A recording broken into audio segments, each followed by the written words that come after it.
Dear students, अस्सलाम वालेकुम। Previous video में मैंने आपको इम्पल्स के बारे में बताया था कि इम्पल्स जो है ये क्या होती है, इम्पल्स ऑफ द बॉडी। तो हमने कहा था इम्पल्स जो है वो फोर्स और टाइम इंटरवल का प्रोडक्ट है, या इम्पल्स को हम चेंज इन मोमेंटम भी कह सकते हैं कि बॉडी के मोमेंटम में सडन चेंज आए when a very large force acting for a very short time interval. तो हम कहते हैं कि जी मोमेंटम में जो सडन चेंज है वो क्या है, इम्पल्स के बराबर। तो हमने थोड़ा सा इसको रिकॉल भी करते हैं और इस वीडियो में मैं आपको इलास्टिक कोलिजन इन वन डायमेंशन, कोलिजन इन वन डायमेंशन के बारे में बताऊंगा। तो सबसे पहले तो हम बात कर रहे हैं इम्पल्स के हवाले से। तो इम्पल्स जो है हमने पढ़ा था, इम्पल्स जो है फोर्स और टाइम इंटरवल का प्रोडक्ट है। यह हमने पढ़ा था change in momentum.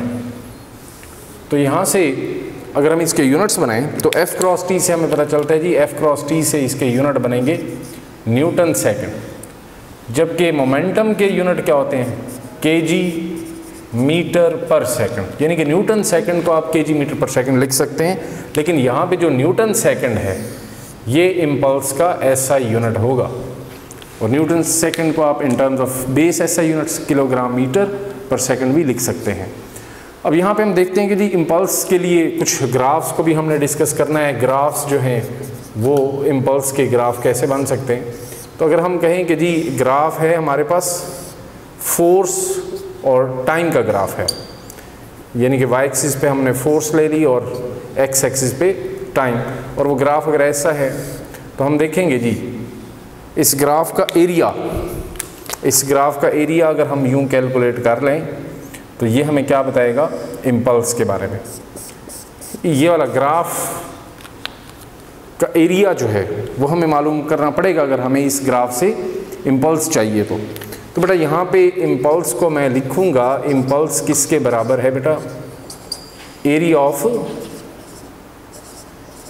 Of force time graph, impulse के बारे में। क्योंकि आपको पता है जी एरिया ऑफ ग्राफ किसके बराबर होते हैं, प्रोडक्ट ऑफ टू वेरिएबल्स। तो यहाँ पे अगर मैं F क्रॉस T लूँगा, एरिया मालूम करूँगा, तो दो वेरिएबल्स का प्रोडक्ट क्या मिलेगा हमें, फोर्स और टाइम का प्रोडक्ट, और फोर्स और टाइम का प्रोडक्ट तो हमें क्या बताता है, impulse.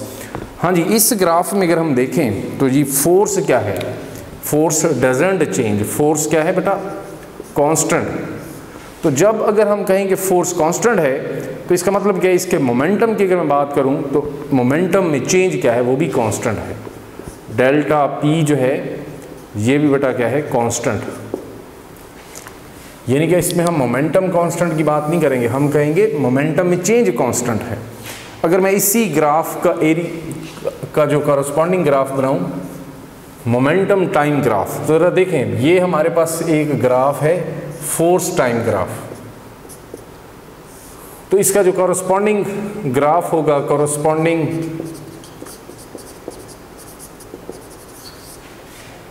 Impulse time graph, impulse time graph वो क्या होगा जरा देखें।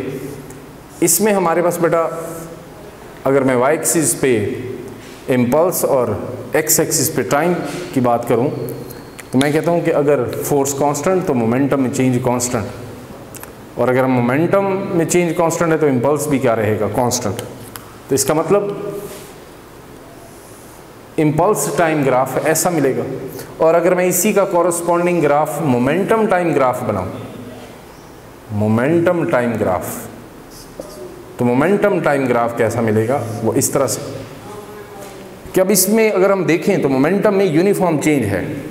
अगर फोर्स पॉजिटिव है मतलब फोर्स एक्सेलरेटिंग फोर्स है, उसकी वेलोसिटी में चेंज क्या है, कांस्टेंट लाती है। कांस्टेंट फोर्स क्या करती है, वेलोसिटी में चेंज कांस्टेंट फोर्स लाती है, कांस्टेंट एक्सेलरेशन प्रोड्यूस करती है constant force.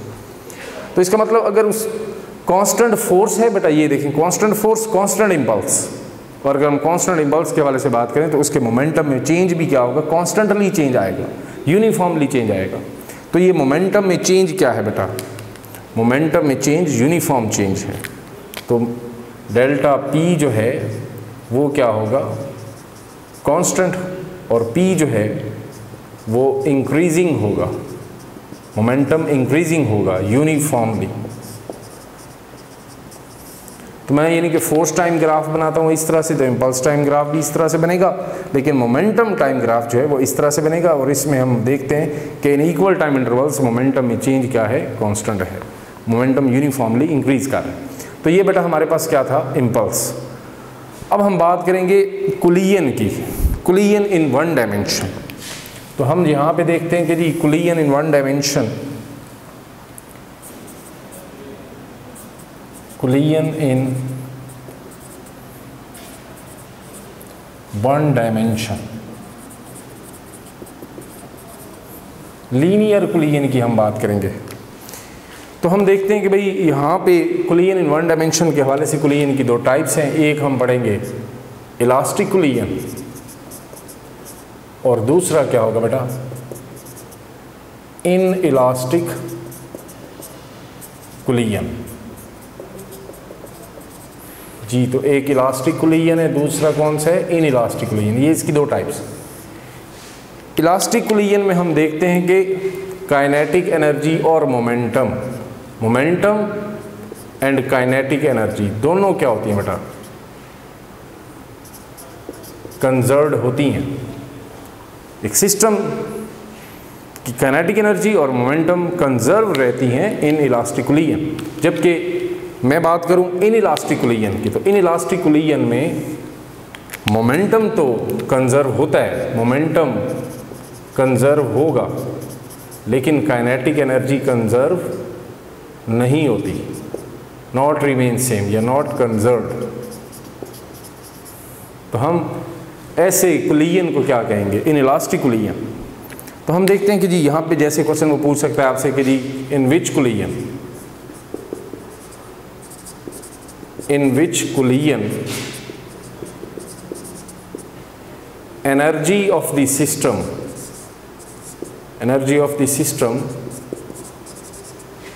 remains conserved, energy of the system remains conserved। तो इसके ऑप्शन में ज़रा देखें, क्या इलास्टिक कुलियन में ऐसा पॉसिबल है कि energy of the system remains constant, elastic कुलियन only, beta option. In elastic कुलियन only, या चार्ली ऑप्शन में हम देखें बोथ कुलियंस में ऐसा होगा, या डेल्टा ऑप्शन की बात करूं नन, तो किसी भी कुलियन में एनर्जी जो है वो कंजर्व नहीं होती। क्या ऐसा पॉसिबल है?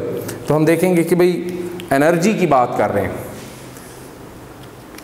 तो फिर बोथ कुलियंस में energy of the system remains conserved.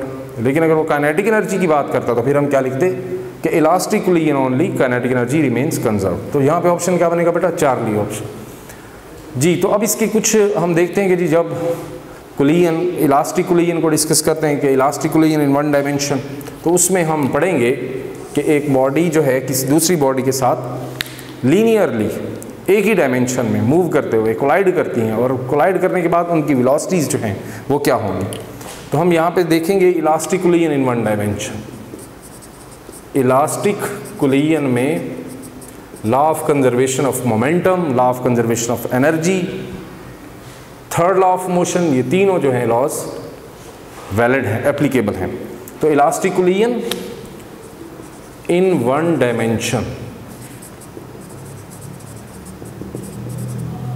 तो हम देखेंगे कि यहाँ पे हम टू स्फीयर सिस्टम पढ़ेंगे कि टू स्फीयर्स हैं या टू बॉल्स हैं, हार्ड बॉल्स हैं, स्मूथ हैं, two balls hard, smooth, non rotating,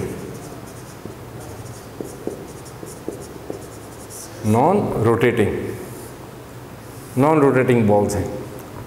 हम देखते हैं कि जी वो किस तरह से कोलाइड करेंगी, और उनकी इसमें हमारे पास law of conservation of momentum, क्योंकि इलास्टिक कुलियन है, law of conservation of kinetic energy. फिर उसके बाद हम देखेंगे कि थर्ड लॉ ऑफ मोशन भी इसमें अप्लाई होगा, third law of motion, Newton's third law of motion. तो इसके डिफरेंट केसेस को भी देखते हैं। तो पहले तो हम इसके फार्मूलाज जो आपने बुक में ड्राइव भी किए हुए हैं उनको हम डिस्कस करेंगे कि वेलोसिटीज़ आफ्टर कोलिजन क्या बन जाएंगी। वेलोसिटीज़ आफ्टर कोलिजन, तो टू बॉल्स की वेलोसिटीज़ आफ्टर कोलिजन कैसे होंगी, हम ज़रा उसके फार्मूलाज लिख लेते हैं पहले।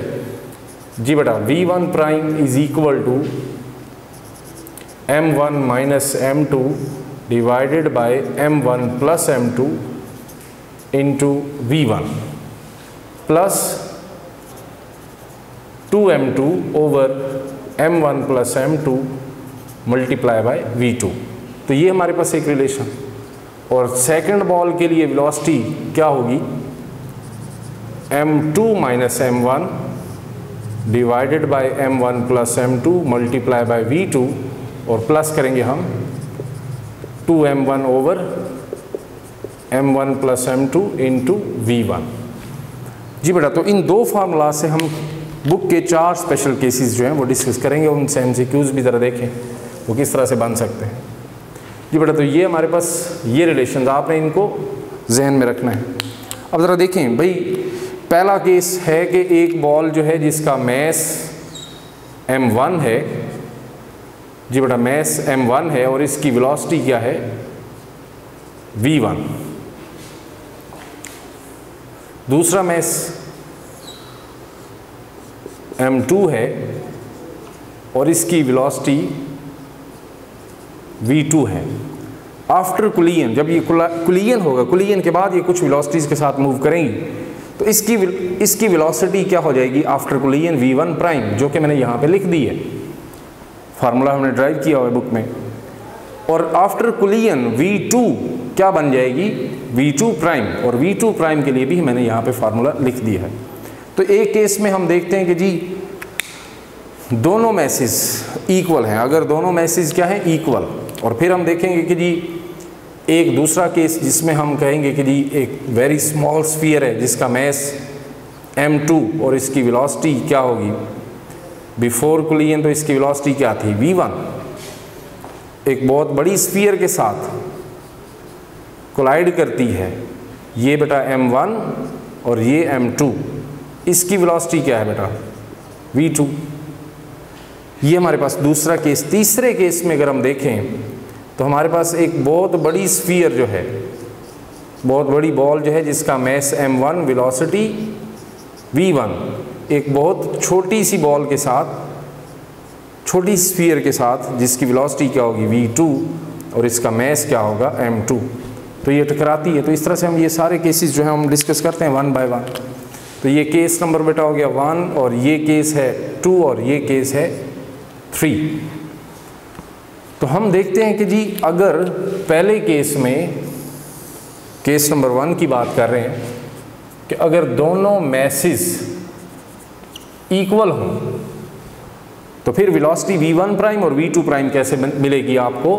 तो ज़रा देखें बेटा, v1 प्राइम दोनों मैसेज इक्वल पुट कर देंगे, ये दो मैसेज इक्वल है, इनका डिफरेंस क्या होगा 0, तो ये पूरी टर्म क्या हो जाएगी 0। तो हमारे पास यहाँ पे दो मैसेज इक्वल हैं, यहाँ पे 2m लिखूँ और इसको भी m प्लस m, तो ये भी 2m बन जाएगा, 2m से कैंसिल, तो v1 प्राइम क्या मिलेगी v2। और इस तरह से अगर मैं v2 प्राइम की बात करूँ तो इसी फार्मूला में m1 m2 is equal to m put कर दें अगर, तो फिर बेटा ये भी रिलेशन क्या हो जाएगा, ये टर्म क्या हो जाएगी 0, और इसमें पुट करने से भी हमें 2m1 ओवर m1 किसके बराबर, answer v2 prime is equal to v1। तो ये एक केस हो गया। और अगर हम बात करें दूसरे केस की, दूसरे केस में m1 m2 दोनों बराबर हैं, लेकिन साथ में कहते हैं कि जी वेलोसिटी ऑफ सेकंड बॉल क्या है 0 है। तो इस केस में अगर हम देखें तो फिर v1 प्राइम हमें क्या मिलेगी, v1 प्राइम वैसे ही फार्मूला में वैल्यूज पुट करने से आपको मिलेगी v2, और v2 तो क्या थी 0, और v2 प्राइम किसके बराबर हो जाएगी v1। तो ये इसमें इन फार्मूलाज में यही वैल्यूज पुट करने से, इस केस की ये वैल्यूज पुट करने से आपको आंसर मिलेगा। तो ये हमारे पास ये केस है कि अगर दोनों मैसेज इक्वल हैं but velocity of the second ball before collision 0, तो velocity after collision v1 prime क्या मिल जाएगी बेटा, 0 हो जाएगी, और v2 प्राइम क्या हो जाएगी, v1। जस्ट इसमें वैल्यूज पुट करने से हमें आंसर मिलता है। इस तरह से जो केस नंबर 3 है, केस नंबर 3 में हम देखेंगे कि हमने कहा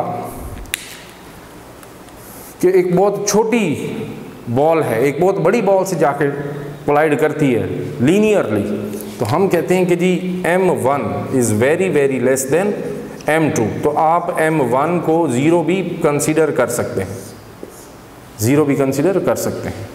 और फिर केस है जी v2 0 के बराबर है। तो फिर इस केस में भाई हमारे पास m1 very very less than m2, और m1 को हमने 0 कंसीडर किया, नेग्लिजिबली स्मॉल है, इसलिए हम आप इसको 0 कंसीडर कर सकते हैं। वैल्यूज ज़रा यहाँ पे पुट करें, हमारे पास इस फार्मूला में अगर हम m1 को 0 पुट कर दें तो क्या लिखेंगे, m2 ओवर, ये भी 0 हो गया, m2 ओवर m2 ये 1 के बराबर, तो साथ में माइनस का साइन भी आएगा, माइनस v1। देखें बेटा, जब एक बहुत छोटी बॉल एक बहुत बड़ी बॉल से टकराएगी तो ये क्या करेगी, वापसी रिवर्स जो है उसी वेलोसिटी के साथ रिवर्स मूव करना शुरू कर देगी। अगर कोलिजन क्या होगा, इलास्टिक। तो फिर इसका मतलब क्या है कि अगर हम कहें v1 प्राइम आफ्टर कोलिजन किसके बराबर, माइनस v1, फार्मूला में वैल्यूज पुट करने से मिलेगा, और v2 तो हमने लिख दिया 0, तो ये तो पूरी टर्म क्या होगी, 0। जबकि v2 प्राइम की बात करें, इसी फार्मूला में वैल्यूज पुट करने से आपको आंसर मिलता है। तो v2 प्राइम जो है आफ्टर कोलिजन, मतलब velocity of the second ball after collision, वो क्या हो जाएगी, इसके टकराने के बाद इसकी वेलोसिटी में क्या चेंज आएगा। तो हमारे पास केस है जी m1 0 और v2 भी 0। तो यहाँ पे मैं अगर v2 0 पुट कर दूँ पूरी टर्म 0 हो जाएगी, और m1 भी 0 पुट कर दूँ तो ये टर्म भी क्या हो जाएगी, 0। तो इसका मतलब क्या है, v2 प्राइम जो है वो क्या रहेगी, 0, उसकी वेलोसिटी में चेंज नहीं है। इस तरह से जो केस है हमारे पास आखिरी केस है, फाइनली हम देखते हैं केस नंबर 4 भी आपकी बुक में है।